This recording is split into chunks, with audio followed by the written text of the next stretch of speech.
ప్రార్థన చేయటం లేదంటున్నాను.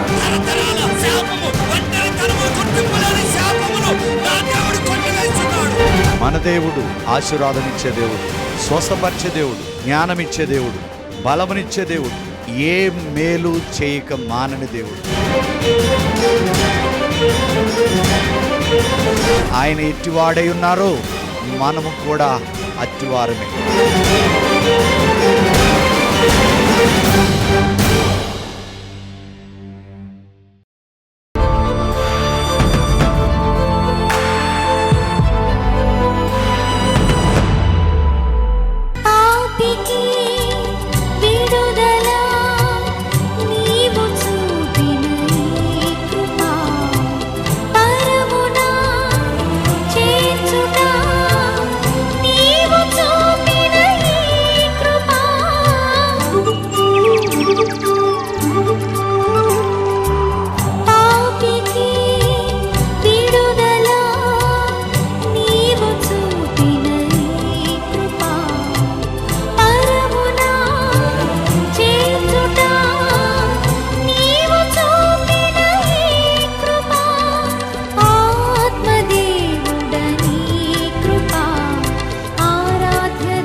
సో అభిషేకం నీ మీదకి వచ్చింది, అప్పుడు ఏం జరిగింది?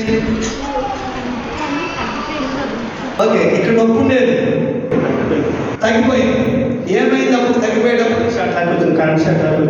కరెంట్ శాఖలోకి వచ్చింది. అభిషేకం కరెంట్ శాఖలోకి వచ్చింది. నిజంగా తగ్గిపోయింది. అలా బాగా వాసిపోతుంది, ఎన్నిసార్లు అయినా తగ్గలేదు. ఇప్పుడు ప్రార్థిస్తుంటే దేవుడు మొత్తం ఇట్లా అగ్నిలాగా వచ్చి ముట్టి స్వస్థపరిచాడు. అగ్నిలాగా వచ్చి ముట్టి స్వస్థపరిచాడు. స్వస్థతలు ఉన్నాయి, అసలు ఉన్నాయా?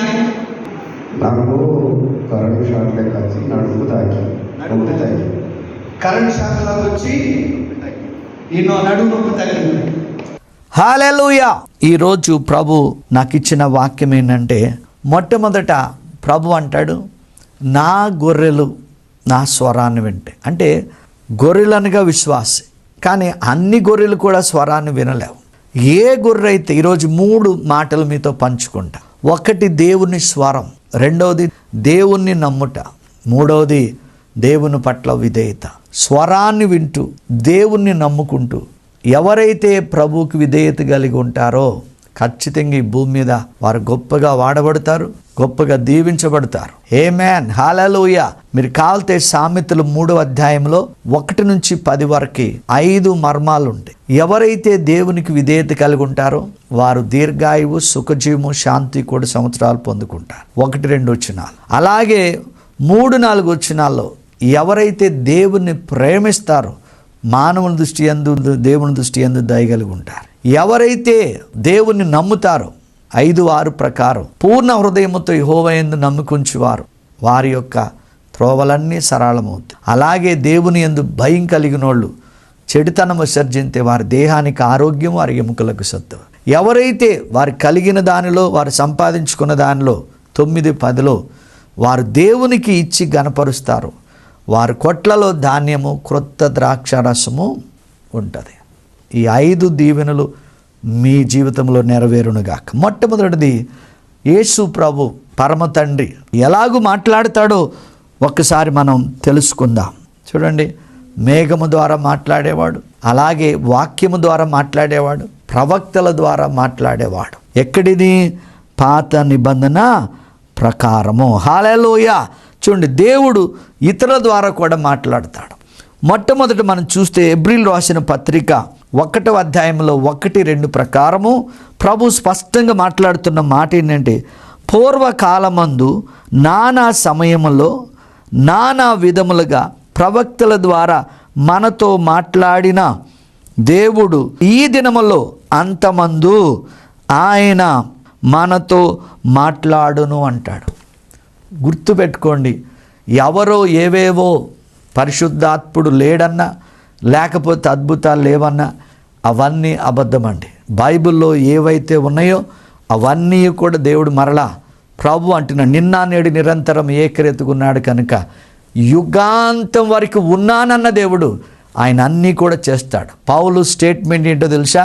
అన్యజనులందరూ విధేయులగునట్లు ఆయన వాక్యము చేత, క్రియ చేత, గురుతులు బలము చేత, పరిశుద్ధాత్మ శక్తి ద్వారా క్రీస్తు నా ద్వారా చేయించిన వాటిని తప్ప మరి దేనిని తెగింపనంటున్నాడు.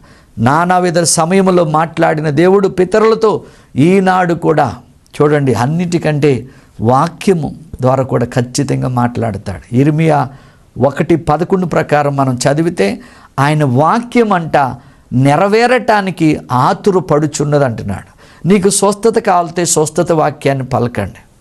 ఆమేన్. మీకు ఏదైతే ఉందో వివాహ సంబంధించిందా, బిడ్డలకు సంబంధించిన ఇవన్నీ నేను చెప్తూనే ఉన్నా, ఆ వాక్యాన్ని పలకండి. అదే ఆయన స్వరం. దేవునికి మహిమ కలుగునుగాక. అందుకని ఈరోజు ప్రభు నీతో నాతో మాట్లాడే మాట ఏంటంటే, ప్రభు అంటున్నాడు చెవులుండి మనము ఖచ్చితంగా వినేవారంగా ఉండి తీరాలంట. Amen. Hallelujah. Glory to God. Yohanu సువార్త 16 అధ్యాయంలో 13 నుంచి 14 వరకు, అనగా సత్య స్వరూపైన ఆత్మ వచ్చినప్పుడు మిమ్మల్ని సర్వ సత్యములోనికి నడిపించును, ఏ ఏ సంగతులు బోధించాలో ఏమండి సమస్తము సంభవింపే సంగతులు కూడా మన ద్వారా లోకానికి బోధిస్తాడు. అంటే ఇప్పుడు పరిశుద్ధాత్మ ద్వారా మన ద్వారా, అంటే పరిశుద్ధాత్మ నీలో ఉంటే ఆ పరిశుద్ధాత్ముడే ఈ లోకముతో ఖచ్చితంగా మాట్లాడతాడు. భాషల ద్వారా మాట్లాడవచ్చు, మామూలుగా కూడా ప్రవచించి కూడా మాట్లాడవచ్చు. అందుకని పరిశుద్ధాత్మ ఆవేశముతో ప్రవచించినప్పుడు కార్యాలు ఖచ్చితంగా జరిగి తీరతాయి. హల్లెలూయా. దేవునికి మహిమ కలుగునుగాక. అందుకే ప్రభు అన్నాడు యోహాను సువార్త 14 అధ్యాయంలో 26వ వచనంలో, నా పేరుట వచ్చుచున్నవాడు, దేవునికి మహిమ కలుగునుగాక. పరిశుద్ధాత్ముడంట ఆయన సమస్తమైన ఆదరణ కలిగిస్తాడంట. పరిశుద్ధాత్ముడంట మనల్ని ఎన్నడూ కూడా విడువడు. ఆమేన్. ఇప్పుడు పరిశుద్ధాత్మ ద్వారా దేవుడు మనతో మాట్లాడుతున్నాడు. బాగా గుర్తుపెట్టుకోవాలి. రెండవది ఏంటంటే ద ఇంపార్టెన్స్ ఆఫ్ హియరింగ్. ఎందుకు దేవుని స్వరాన్ని మనము వినాలి అంటే, మార్కు సువార్త 4లో 23-25 వచ్చిన ప్రకారం, వినుటకు చెవులు ఎవరికైనా ఉండిన ఎడలా హల్లెలూయా వాడు వినుగాక. అంటే చాలామంది చెవులు ఉంటాయి కానీ వినరు.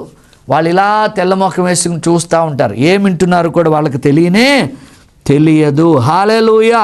అయితే ఇక్కడ ప్రభు 25 విషయంలో ఏమంటున్నాడు, మీరు ఏం వింటున్నారో మీరు జాగ్రత్తగా ఆలోచిస్తూ ఏమండి వినవలసిన వాటిని మాత్రమే వినాలి. అందుకే మీరు బెదిరించే వాక్యము, చెప్పించే వాక్యము, లేకపోతే నీకు అది చేశారు ఇది చేశారు అన్న మాటలు మీరు వినకండి. మనము ఆశీర్వదించడానికే దేవుడు మనల్ని పిలిచాడు కనుక జీవము కలిగిన వాక్యం, శాంతినిచ్చే వాక్యం, సమాధానం కలిగే వాక్యం, ఆరోగ్యకరమైన వాక్యం, కృపా వాక్యమును మాత్రమే మనము ఖచ్చితంగా విని తీరాలి. హల్లెలూయా. ఎందుకంటే ప్రభు అంటున్నాడు 25వ వచనంలో, కలిగిన వానికి ఇవ్వబడును, ఏమండి లేని వానికి, ఆ లేనివాడి దగ్గర ఏదుందో అది కూడా తీసుకొచ్చి దేవుడు మనకిస్తాడంట. అందుకే దేవుని సన్నిధిని యోబు గ్రంథంలో 8:5 అంటాడు, జాగ్రత్తగా దేవుడిని వెతకాలి. పవిత్రుడివై ఉంటే, యథార్థవంతుడివై ఉంటే, ఆయన చక్కగా బ్రతిమాలుకుంటే మనం మన నివాసం వర్ధిల్లుద్దంట. అందుకే ఆయన స్వరం వినాలి. పాస్టర్ గారు ఏం చెప్తున్నాడో వినాలి, వాక్యమును రాసుకోవాలి, అది తప్పో రైటో సరిదిద్దుకోవాలి. అపోస్తుల కాలంలో పౌలు వీళ్ళందరూ ఒక సంఘానికి వెళ్ళినప్పుడు వారు విని ఇంటికి వెళ్ళి ఆ లేఖనాలు సరిదిద్దుకున్నారు. మనం ఏం చేస్తాం, ఏదో ఫోన్లో ఎవరి మెసేజ్ అవుతుంది, అది నీకు అర్థం కాదు, రాసుకుంటావు, మళ్ళీ ధ్యానించు. అలా కాదు, సమాజముగా కూడుట మానొద్దండి. ఆయన స్వరాన్ని వినుటకు మనం సంఘానికి వెళ్ళి తీరాలి. ఆమేన్. రెండవది ఏమంటున్నాడంటే ప్రభు నీతో నాతో మాట్లాడేది లెర్నింగ్ టు లిజన్. హల్లెలూయా. ఎప్పుడు కూడా దేవుని సన్నిధిలో ఏమండి వినటం నేర్చుకోవాలి. అందుకే యాకోబు రాసిన పత్రికలు ఏమండి వినుటకు వేగిరపడాలి, మాట్లాడటకు నిదానించాలి. నేను ఒక్కటి చెప్తున్నా, నువ్వు తొందరపడి మాట్లాడినా, నిదానంగా మాట్లాడినా, నీ మాటలు మంచిగా, నీతిగా, యథార్థంగా, పవిత్రంగా ఉంటే నీ దేహం ఆరోగ్యంగా ఉంటుంది, ఆనందంగా ఉంటుంది. కానీ నీ ఇష్టానుసారంగా నీ భర్తను నీ ఇష్టానుసారంగా, లేకపోతే నీ బిడ్డలను నీ ఇష్టానుసారంగా బూతులు ఇతరులను మాట్లాడిన తర్వాత అవి వాళ్ళకి ఏమి జరగవు. కానీ ఈ మాటలు, ఈ పనికిరాని మాటలు మీ లోపలికి వెళ్ళి అవి ఈ యొక్క పేగులను తూట్లు పొడి చేసి ఏమేన్ అందుకాలితే మీరు చదవండి సామెతలు 18 కొండిగాని మాటలు లో కడుపులోనికి దిగినన్నాడు. తిండి వల్ల గ్యాస్, ఎజిటేటివ్, క్యాన్సర్ రాదు, మాటల వల్లే రోగాలు వస్తాయి. అందుకని మనం ఏది వినాలో, ఏ స్వరము వినాలో, ఇది దెయ్యము స్వరమో దేవుని స్వరమో మనము తెలుసుకుని జ్ఞానము చొప్పున ఖచ్చితంగా వినాలి. జీవిత కాలమంతా వినుట మనము నేర్చుకోవాలి. అందుకనే కీర్తనల గ్రంథం 46:10 ప్రకారం ఊరకుండడి, బీ క్వైట్, బీ స్టిల్. ఒకటి ఊరకుండాలి, తర్వాత రెండోది నీ దేవుడిని తెలుసుకోవాలి. నీ దేవుడు ఎవరండి? ప్రేమస్వరూపి. నీ దేవుడు ఎవరండి? పోషకుడు. నీ దేవుడు ఎవరండి? స్వస్థపరిచేవాడు. నీ దేవుడు ఏమాత్రమునో విడిచిపెట్టే దేవుడు కాదు. నీ దేవుడు ఎవరండి? సమస్త పాపములను దోషములను క్షమించేవాడు. ఇవి వినండి. నీ దేవుడు నిన్ను ఎన్నుకున్నాడు. నిన్ను ఆయన కృపచేతనే విశ్వాసము ద్వారా రక్షణ పొందిది దేవుని యొక్క వరమే కానీ క్రియలు కానే కాదు. హల్లెలూయా, దేవునికి మహిమ కలుగునుగాక. రెండవది ఏంటంటే బీ రిలాక్స్. ఏమండి? బీ స్టిల్ అంటే రిలాక్స్. Hebrew 4:8 ప్రకారం దేవుని స్వరం వినాలంటే దేవుని ప్రజలకు విశ్రాంతి నిలిచి ఉన్నది కనుక నువ్వు ప్రశాంతంగా 1 గంట 2 గంటలు ప్రార్థన చేసి చక్కగా ప్రభువుని స్తుతిస్తూ మౌనంగా ఉన్నప్పుడు ఆయన స్వరం వినపడుతుంది. నేను ఎప్పుడైతే ప్రార్థన చేస్తున్నానో ఒక బిడ్డ గురించి దేవుడు స్పష్టంగా చెప్తున్నాడు. ఫలానా వ్యక్తి షీఈ్ కన్సీవ్డ్. ఆయన నేమ్ కూడా చెప్పాడు. అది మరి తల్లిదండ్రులకు ఫోన్ చేసి చెప్పినప్పుడు ఆ విన్న స్వరం నిజము, అవునండి నా కుమార్తె కన్సీవ్ అని. దేవుడు మాట్లాడేటప్పుడు ఏమండి మనం కనిపెడుతూ ఉంటే ఆయన మనకేం చేస్తున్నాడు, ఏం చేయబోతున్నాడు. బైబిల్ అంటే తన ప్రవక్తలకు ఏది కూడా చెప్పకుండా ఏది కూడా చేయడంట. అవునండి, నాకు ఏదన్నా ఒక కానుక వస్తుందా, లేకపోతే ఏదన్నా మంచి మేలు జరుగుతుందంటే మొట్టమొదట నా ఆత్మలో నాకు తెలిసిపోద్ది. అట్టి కృప మీ మీద కూడా ఉండునుగాక. ఈరోజు వినుట ఎవరైతే నేర్చుకుంటారో, దేవుడు పెద్దలు ఎదుట కానీ పెద్దలేదని చెప్తుండే తొందరపడకుండా నేర్చుకుంటారో, ఎప్పుడైతే తల్లిదండ్రులు కానీ పెద్దలు కానీ మనం గౌరవిస్తామో, వారి స్వరాన్ని వింటామో, మీకు ఖచ్చితంగా సంపూర్ణమైన దీవెనలు దీర్ఘాయువు యేసు నామములో కలుగునుగాక. ఆమేన్, హల్లెలూయా, దేవునికి మహిమ కలుగునుగాక. అందుకని తెలుసుకోవాలి. చూడండి, ఇక్కడ పాత నిబంధనలో చూస్తే దేవుడు అంటున్నాడు, ఏలియా 1 రాజుల గ్రంథం 19:12 ఆయన ఒక గుహలో ఉన్నప్పుడు దేవుడు అంటే ఎలా మాట్లాడాడంట? 1 రాజుల గ్రంథం 19:12 ప్రకారం మిక్కిలి నిమ్మలమైన స్వరముతో ఏం చేస్తున్నావు ఏలియా అన్నాడు. అంతేగాని ఓ గట్టిగా అరవలైన మనం ఏం చేస్తాం? అది ఆత్మ తెలియదు, ఏదో కాదు, భయంకరంగా చేస్తాం. కానీ దేవుడు అంట మిక్కిలి నెమ్మదిగా ఏలియాతో మాట్లాడాడంట. దేవునికి మహిమ కలుగునుగాక. ఆమేన్, హల్లెలూయా. మన దేవుడు మనతో మాట్లాడేవాడు. ఓకే, కొత్త నిబంధనకు వస్తే టైం లేదు కానీ యేసు ప్రభు కూడా అంటాడు యోహాను 10:27 ప్రకారం, నా గొర్రెలు అంటే ప్రార్థన చేసి స్తుతించి వాక్యాన్ని ధ్యానించి ఎప్పటికప్పుడే దిద్దుబాటు చేసుకుంటూ ఆయనకి దగ్గరగా జీవించే బిడ్డలు ఏమండి, వాళ్ళు ఆయన గొర్రెలు. ఆ గొర్రెలు నా స్వరమును వినును అంటున్నాడు. కీర్తనలు 95:7-8 వరకు, రండి నమస్కారం చేసి సాగిలపడుదము, మనలను సృజించిన యెహోవా సన్నిధిన మోకరించెదము. మీరు ఆయన మాట అంగీకరించిన ఎడల ఎంత మేలు. సమయంలో భక్తుడు అంటాడు, ఆయన మాట వినిన ఎడల ఎంతో శ్రేష్టమంట. దేవుని స్వరాన్ని వినే బిడ్డలు, దేవుని మాట వినే బిడ్డలు ఆదికాండము 2:20-18 ప్రకారం అంటాడు, మీరు నా మాట వినిన ఎడల, బాగా గుర్తుపెట్టుకోవాలి, మీరందరూ నా మాట వినిన ఎడల మీ సంతానం ద్వారా భూలోక జనులందరూ ఆశీర్వదించబడతాడు. అబ్రహాం మాట విన్నాడు, అనేక జనములకు. ఎస్, చూడండి, నా గొర్రెలు నా స్వరం అంటే అవి ఏం చేస్తాయంట? నా దొడ్డిలో ఉండి లోపలికి వెళ్ళి మేత నా చేతిలోకి వచ్చినాక, నా దొడ్డిలో ఉన్న తర్వాత ఎవడో కూడా నన్ను అపహరించలేడు.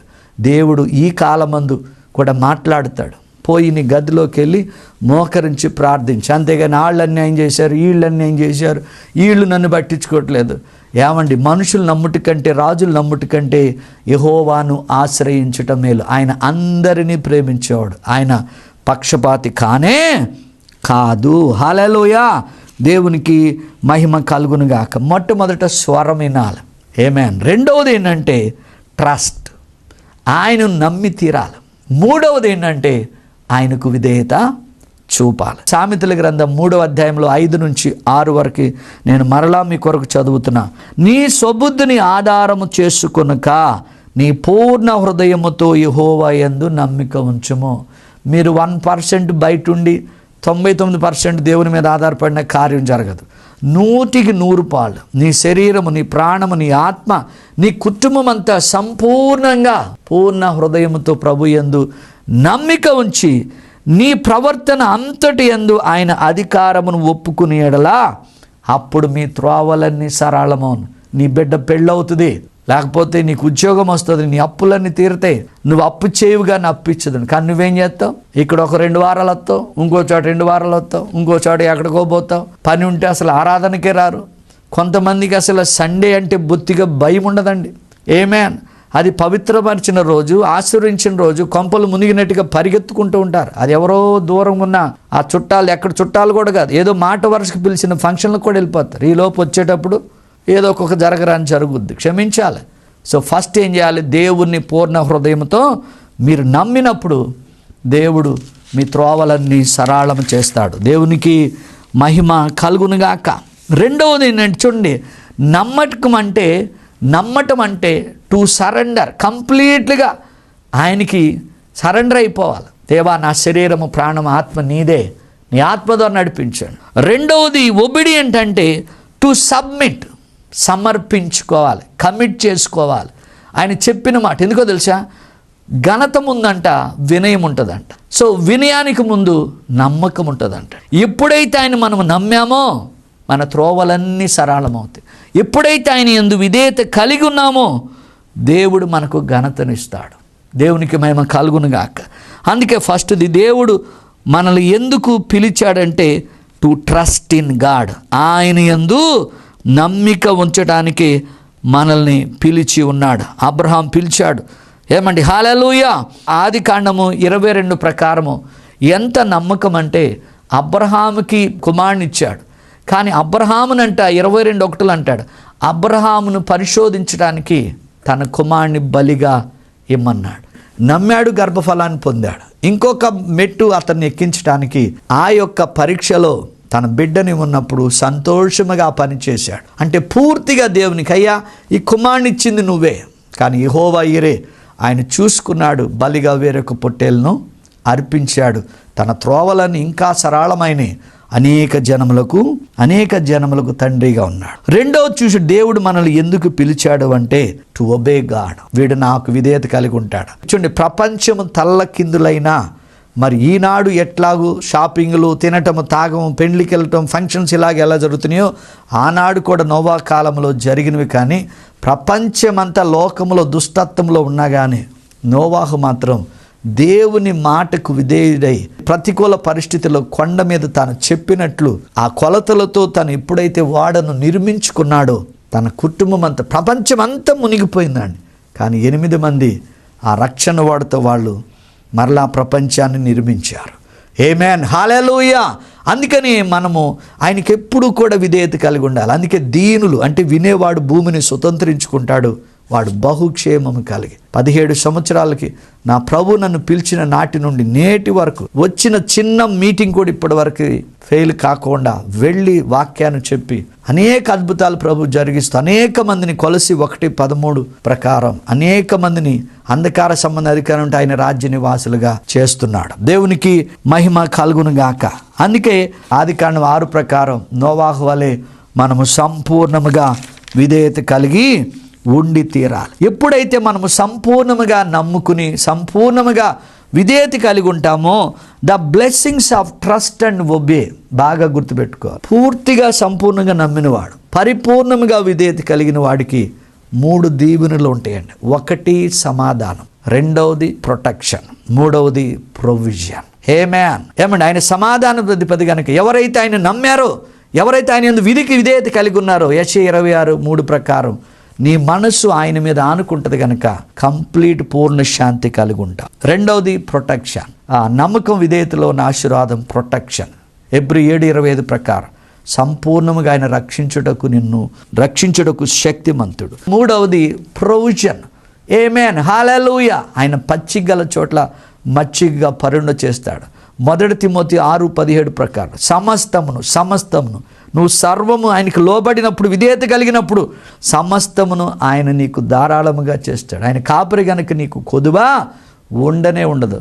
ఆ మన శత్రువు ఎదుట మన గిన్నె నుండి పొంగి పొర్లుతూ ఉంటుంది. అందుకనే ఈరోజు దేవుడు మనల్ని ఎన్నుకున్నది, దేవుడు మనల్ని విడిపించింది, దేవుడు మనల్ని ఆత్మచేత ముద్రించినప్పుడు మనము ఖచ్చితంగా ఆయన స్వరాన్ని వింటూ, అలాగే ఆయనకు సంపూర్ణముగా ఆయన మీద నమ్మిక ఉంచి ఆయన యందు విధేయత కలిగి ఉంటే మీ జీవితంలో గొప్ప శాంతి, గొప్ప రక్షణ, గొప్ప సమృద్ధి యేసు నామములో కలుగునుగాక. హల్లెలూయా. గడిచిన కాలంలో, గడిచిన వారంలో యేసయ్య చేసిన కొన్ని అద్భుతాలు తెలుసుకుని మన యేసయ్యను మహింపరుద్దాం. ఆయన నిన్న నేడు నిరంతరము ఏకరీతిగా ఉన్నాడనటానికి ఈ యొక్క అద్భుత సాక్ష్యాలకే మరి దేవునికే మహిమ కలుగునుగాక. చాలా మంది అండి ఎవరైతే షుగర్ బీపీలతో బాధపడుతున్నారో వారు భయంకరమైన యూరిన్ ఇన్ఫెక్షన్ తో బాధపడుతున్నారు. మన దేవుడు తల నుండి అరికాల వరకు స్వస్థతను, సంపూర్ణమైన ఆరోగ్యం ఇచ్చేవాడు. అందుకు ఏమాత్రం సందేహం లేదు. ఈయన పేరు శామ్యూల్ అండి, హుబ్లీ. మరి ప్రోగ్రాం వస్తుంది, అప్పుడే టీవీ పెట్టాడంట. మరి ఆ యూరిన్ మంటకి, ఆ నొప్పికి తట్టుకోలేక వెళ్దామనుకుంటే సరే పాస్టర్ గారితో ప్రార్థన చేయించుకుందామని ఆగాడు. అద్భుతం ఏంటంటే ప్రోగ్రాం అయిన తర్వాత ఎప్పుడైతే కాల్ చేశాడో ఆయన కొంచెం వాటర్ ప్రార్థించి వాటర్ తాగమన్న, వాటర్లో ఏమీ లేదండి, విశ్వాసమే. ఆయన చెప్పిన సాక్ష్యం ఏంటంటే రాత్రిపూట నిద్ర, యూరిన్ ఫ్లో ఉంటుంది, మంట ఉంటుంది. యూరిన్ వస్తే భయపడేవాడు, కానీ ఆ రాత్రి అంతా అసలు చక్కటి నిద్రపోయాడు. ఆ నొప్పి లేదు, ఏం లేదు. పొద్దున్నే ఆయన అంటున్నాడు, అయ్యా ఖచ్చితంగా మీ దగ్గరకు వచ్చి నేను సాక్ష్యం చెప్పి కానుకేస్తానని. ఇటు మహిమ గల కార్యముకే మన దేవునికి మహిమ కలుగునుగాక. ఇంకొక ఆయన అమృతలాలండి, రామంతపూర్, ఏజ్డ్. ఈయన కూడా సేమ్ యూరిన్ బ్లాడరు, తర్వాత పోస్టేడ్ గ్రంథి, నిద్ర పట్టదు. కానీ ప్రార్థించినాక ఆయనకి చెప్పిన సాక్ష్యం ఏంటంటే, అయ్యా ఇప్పుడు నాకు చాలా బాగుందని. ఇటు మహిమ గల కార్యముకై మన దేవునికి మహిమ కలుగునుగాక. ఈమె పేరు మణిమ్మండి.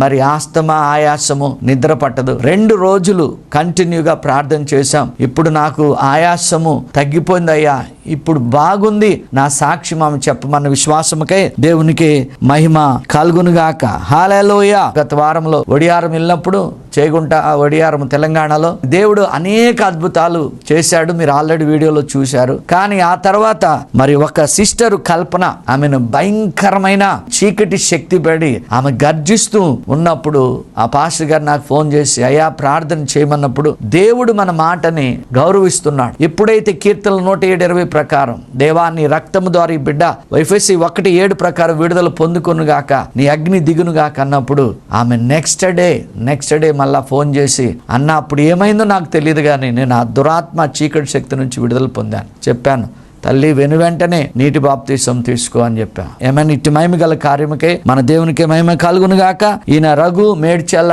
ప్లేట్లెట్స్ పడిపోయినాయి. డాక్టర్స్ కూడా చాలా రిస్క్ అన్నారు. ప్రార్థించిన మరుసటి రోజు కల్లా ఆ ప్లేట్లెట్స్ మంచిగా అయిపోయినాయి. అలాగే అక్కడ వడియారంలో ఒక వ్యక్తికి, మగ వ్యక్తికి ఆడ దెయ్యం పట్టింది. ఏమండి, ఆడ స్వరంతో మాట్లాడుతున్నాడు. అక్కడ చాలా మంది దైవజనులు ఉన్నారు, దేవుని మహిమ కొరకు చెప్తున్నా. ఎప్పుడైతే మరి ఫోన్ లో ప్రార్థించి మరి ఆ వాటర్ తాగించారో గంటలో ఆ బిడ్డకు స్వస్థత పొందింది. ఆమేన్. అన్నిటికంటే దేవుడికి అసాధ్యమైనది ఏది లేదండి. మీ కిడ్నీ పాడైపోయినా, గుండె పాడైపోయినా, లివర్ పాడైనా, ఏదైనా కానీ దేవుడు క్రొత్త అవయవాలు ఇస్తాడు. రోమా 8:11 ప్రకారం యేసును లేపిన వాని ఆత్మ మీలో నివసిస్తే. ఈ అద్భుతం ఏంటంటే, ఈ జాన్ హననియా మరి ఇతను మేడ్చల్లో ఉంటాడు. ఇతనికి సడన్ గా జ్వరం వచ్చేసి హాస్పిటల్కి తీసుకెళ్ళినప్పుడు ఒక షాకింగ్ న్యూస్ ఏంటంటే, hepatitis B plus liver infection ఉంది, జీవిత కాలం అంతా ఇతనికి మెడిసిన్ వాడాలి అని చెప్పారు. కానీ అద్భుతం ఏంటంటే, ఒకరోజు ఆయనకి చాలా సీరియస్గా అయినప్పుడు మరి ఫోన్లో ప్రార్థిస్తూ ఉండగా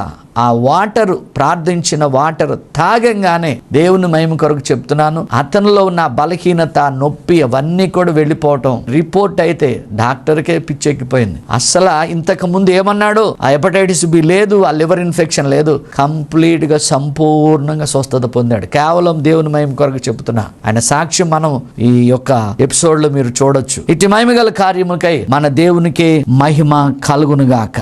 ఆమేన్. హల్లెలూయా. ఏమైందంటే లివర్ ఇన్ఫెక్షన్ అయ్యి ఉండే నాకు. ఆ లివర్ ఇన్ఫెక్షన్ హెపటైటిస్ సంథింగ్ అని చెప్పేసి డాక్టర్ చెప్పాడు. అది లైఫ్ లాంగ్ ఉంటది, నువ్వు లైఫ్ లాంగ్ మెడిసిన్ వాడాలి. ఫస్ట్ కన్సల్ట్ అయినప్పుడు చెప్పారు. నాకు తెలుసు పాస్టర్ గారు అంతకు ముందు నేను 2 times వచ్చాను ఇక్కడికి. అయితే అన్న కూడా ఫోన్ చేసి, అన్న ఒకసారి ప్రేయర్ చేయించుకో పాస్టర్ గారితో, పాస్టర్ గారికి ఇట్లా స్వస్థత వరం ఉంది అని చెప్పారు. నాకు తెలిసిన వాళ్ళందరూ సంఘంలో చెప్పి అందరి ప్రార్థన జరుగుతూ ఉండే. పాస్టర్ గారు ప్రేయర్ చేశారు. నేను అప్పుడు ఫోన్ ద్వారా ప్రేయర్ చేసినప్పుడు పాస్టర్ గారు ఒక మాట చెప్పారు, దేవుడు సిలువలో మన శాపాలన్నీ భరించి వాటిని సిలువలో కొట్టివేశాడు, నీకున్న ఆ శాపం కూడా ఈ క్షణమే తొలగిపోతుంది అని చెప్పేసి ఒక బాటిల్ తీసుకొని ఆ వాటర్ని ప్రేయర్ చేసి ఆ వాటర్ని తీసుకోమన్నారు. నేను తీసుకొని ఆ విశ్వాసంతో నేను హాస్పిటల్కి వెళ్ళడం జరిగింది.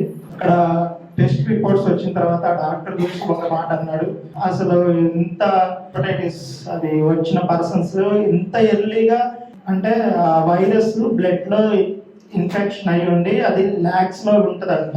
బట్ నాకు ఆ వైరస్ అనేది just normal person, normal stage కి వచ్చేసి దేవుడు అక్కడ గొప్ప కార్యం చేశాడు. నాకు ఒక మాట దేవుడు అక్కడ మహిమ పొందింది ఏంటంటే, ఆయన చెప్పాడు ఏంటంటే, ఫస్ట్ నీతో పాటు ఇది బ్లడ్ కాంటాక్ట్ ఉంటే సెకండ్ పర్సన్ కూడా వెళ్తుంది అని చెప్పేసి చెప్పారు. సో మీ ఇంట్లో ఉన్న వాళ్ళందరికీ స్కేట్స్ కూడా లేదంటే ఇది ఎలా సాధ్యమైంది అయ్యా, అసలు అది ఇంపాసిబుల్, ఒకళ్ళ నుంచి ఒకళ్ళు ఖచ్చితంగా వెళ్తుంది, నీకున్నప్పుడు నీ భార్యకి వెళ్ళాలి కదా అని ఆయన అడుగుతూ వచ్చాడు. నేను అప్పుడు దేవుడిని ఆ క్షణాన్ని నేను వాళ్ళ మీ మదరు బాగా ఏడుస్తున్నప్పుడు ఆమెతో కూడా నేను మాట్లాడాను. మేము చెప్పలేము అనే స్టేజ్లో కూడా పరిస్థితి వచ్చింది. కానీ ఎప్పుడైతే ఆ ప్రార్థన చేసిన నీళ్ళలో ఏం లేదు, కానీ ఆ వాటర్ తాగినాక తన దేహాన్ని దేవుడు మార్చాడు. ఏమే నీటిని ద్రాక్షరసం మార్చాడు. నీ నుంచి మీ భార్య కానీ పిల్లలు కానీ ఎందుకు రాలేదు అంటే, ఎఫెసీ 1:7 ప్రకారం ఆయన కృపామాదర్శనం బట్టి ఆయన కార్చిన రక్తము ద్వారా మన అపరాధాలకు క్షమాపణ కలిగి ఉంది కనుక మీ నుంచి ఆ దోషం దేవుడు తీసివేశాడు, మీ భార్యకు పిల్లలకు కూడా రాకుండా చేశాడు. సో మీ అందరూ కూడా ఇటు సాక్ష్యం దేవునికి మహిమ కలుగును గాక. మీ కుడి చెప్పండి. నేను రీసెంట్ గానే మళ్ళీ చెక్ చేయించాను. నేను 1 month బ్యాక్ మెడిసిన్ ఆఫ్ చేసేసాను. డాక్టర్ కంటిన్యూ చేయమన్నాడు, కానీ నేను ఇంకా మెడిసిన్ కూడా వాడదాల్చుకోలేదని చెప్పేసి 1 month మెడిసిన్ వాడకుండా నేను 2 days బ్యాక్ మళ్ళీ టెస్ట్ చేయించుకున్నాను. అన్ని నార్మల్ స్టేజ్కి వచ్చేసాయి. ప్రతి రిపోర్ట్ కూడా thank you father, thank you holy spirit God. పరిశుద్ధాత్ముడా నీకు మహిమ కలుగును గాక ప్రభా. నీ స్వరాన్ని వింటూ నాయనా నీ భుజం మీద ఆనుకుంటూ నీ అడుగు జాడలో నడుస్తూ సంపూర్ణముగా నీ యందు నమ్మిక కలిగి, సంపూర్ణముగా నీ యందు విధేయత కలిగి ప్రభా నీలో జీవిస్తూ, నీ కొరకు జీవిస్తూ, నీ చిత్తాన్ని నెరవేరుస్తూ, అనేక ఆత్మలను సంపాదిస్తూ, నీ చేత బలా మంచి దాసుడా ఇతడు నా ప్రియకుమారుడు ఇతని యందు ప్రభువా ఆనందిస్తున్న వాగ్దానం మా పట్ల నెరవేరును గాక. ఎవరైతే నాయన అనారోగ్యముతో ఉన్నారో, నిన్ను నమ్ముకు నీకు విధేయత కలిగి ఉన్నారో, నీవు పొందిన గాయముల చేత, నీవు కార్చిన రక్తము ద్వారా నీ బిడ్డలకు సంపూర్ణమైన స్వస్థత కలుగును గాక. గుండెను ముట్టండి, లంగ్స్ను ముట్టండి, కిడ్నీని ముట్టండి, లివర్ను ముట్టండి, వేరుతో సాటి వ్యాధులు తొలగిపోనుగా. కాలు చేయి పని చేయని వారు ప్రభు కనని గర్భము నాయన యేసు నామములో కనునుగా ప్రభు. ఆలస్యమైన వివాహములు నాయన సకాలంలో జరిపించండి, గృహాలు కట్టండి, ఉద్యోగాలు ఇచ్చండి, వ్యాపారంలో నష్టపోయిన బిడ్డలు లేవనెత్తమని ప్రార్థిస్తున్నాను తండ్రి. నీకు వందనాలు. ఇదిగో నాయన గడిచిన 10 సంవత్సరాలు నీ రెక్కల చాటున భద్రపరిచిన ఆయన మరొక నూతన సంవత్సరంలోనికి అయ్యా నడిపించినందుకు వందనాలు చెల్లిస్తున్నా. సహకరిస్తున్నా, సపోర్ట్ చేస్తున్న ప్రతి కుటుంబాన్ని నూరంతులుగా దీవించమని యేసు నామములో ప్రార్థిస్తున్నాము తండ్రి. ఆమేన్. సంపూర్ణమైన రక్షణ, సంపూర్ణమైన శాంతి, సంపూర్ణమైన సమృద్ధి యేసు నామములో మీకు కలుగునుగాక. ఆమేన్. మా చిరునామా Kepha Joseph Matta miracle home, house number 2-108/35, road number 3, Siddhi Vinayaka Chittari Nagar, Boduppal, 5,92,000, Hyderabad Telangana. Back side Shankaraiah function hall. మా ఫోన్ నెంబర్ 9848195752. దేవుడు మిమ్మలను సమృద్ధిగా దీవించునుగాక.